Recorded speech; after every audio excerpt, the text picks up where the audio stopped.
নমস্কার দর্শক বন্ধু, এবার থেকে একটু রাশিভিত্তিক আলোচনা করব।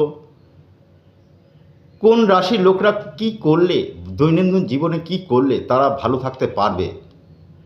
তাই প্রথমে আসি মেষ রাশি। তা মেষ রাশি যাদের, তাদের নিশ্চয়ই জানেন যে এখন শরীর সাথে আপনাদের উপর দিয়ে ঢুকেছে, শুরু হয়েছে।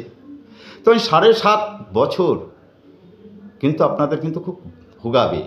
যদি শনি যদি আপনাদের বিপক্ষে বা বিরূপ হয়ে থাকে তাহলে কিন্তু খুব কষ্টদায়ক হবে। সুতরাং এই কষ্ট থেকে বাঁচানোই কিন্তু আমার একমাত্র কাজ। কি করবেন? প্রতিদিন নিয়ম করে আপনাদের যে শিবলিঙ্গ আছে বা শিব ঠাকুর আছে বা যা শিবলিঙ্গ আছে যাদের, কালো তিল একটু জলের মধ্যে একটু কালো তিল দেবেন।